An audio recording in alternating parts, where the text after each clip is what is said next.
2017 Jeep Grand Cherokee. We're going to go over another day with another aftermarket replacement condenser. So this was the OEM, and on this OEM it was just hit a little bit right here. It just bent the fins, didn't quite, just started to break the fins away from the tubing real close. Not too bad. A little bit of a curvature up here where it has a bend point right there where it was bent forward a little bit. Not bad, but what do you notice the difference between the original equipment manufacturer condenser and the aftermarket? Can you see? Bright white silver, and if you're looking under here from a distance as you walk away, you see bright silver. OEM is black. You have a vehicle with a blackout effect where everything is painted black. But then the aftermarket put this bright white silver condenser inside there. And so one of the first things that just jump out at you, especially when the sun is out and you hit it, is instead of getting a blackout effect, you get a bright silver reflect back from under your bumper. So one is aesthetics. You lose aesthetics when you go to some of the aftermarket condenser. Another problem was...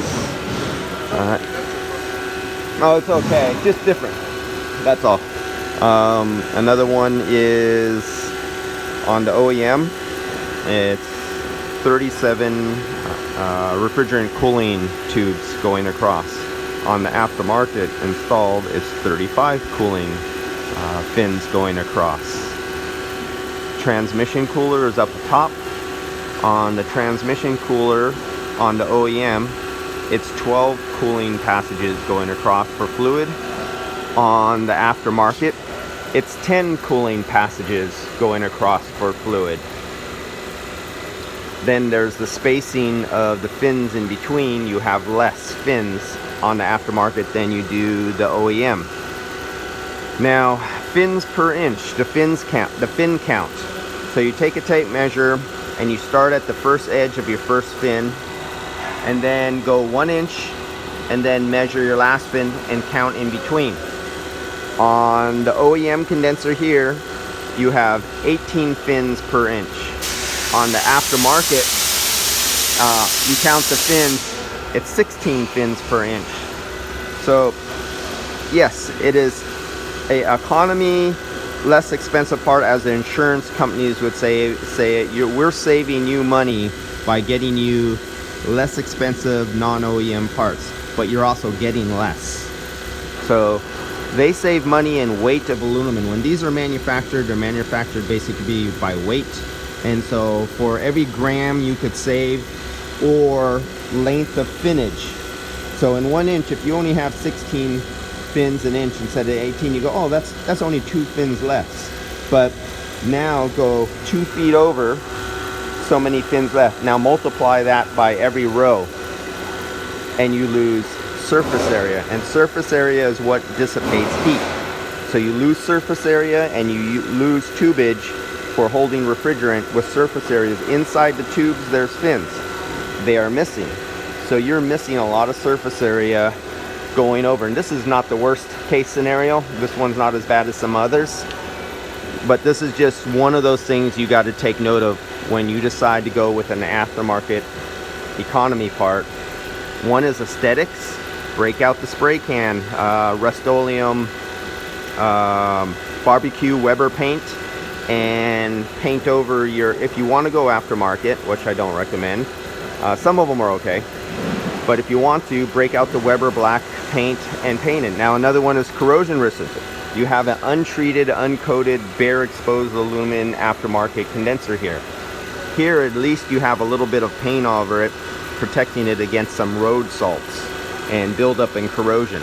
There you have bright shiny aluminum exposed to the elements, especially road salts if you're in one of those states that salt the roads in the winter time. A better chance and a quicker failure of a condenser due to corrosion on the surface of the aluminum going through because you have no protection. And that's one of the issues with aftermarket condensers. One of many. Fit sometimes is a problem. Like if you've seen one of my other videos with the leaky O-ring because of an aftermarket condenser, was just machined a few thousandths difference on the inlet of where the fittings fit in here. Sometimes when you measure, you got to get your micron veneer calipers, and you'll find out you might see maybe only 1/1000th or 2/1000ths bigger of a hole on the aftermarket than the OEM.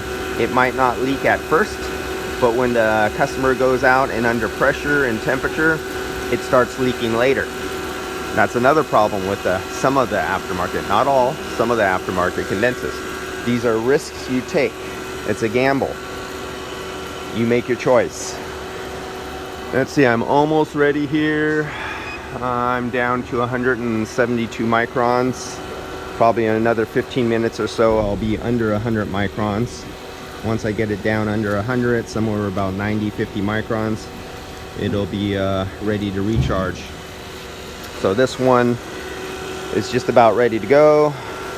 As usual, 2 vacuum pumps, 8 CFM, 12 CFM, capable of going down to 3 microns, 3/4 rinse, silicone vacuum rated hose, a large dual port, or actually quad port manifold. But actually, ideally, the best way to draw a vacuum is with no manifold at all. Straight from the vacuum pump right into the fitting. Later I'll show you guys more videos on that and how to charge using no manifold gauges at all whatsoever. Manifold gauges are a thing of the past. The big bulky machines should become the thing of the past, but they won't, just because of the lack of education in the automotive industry. But manifold gauges are basically no longer needed anymore. That's it for today. Catch you guys later. Till the next video.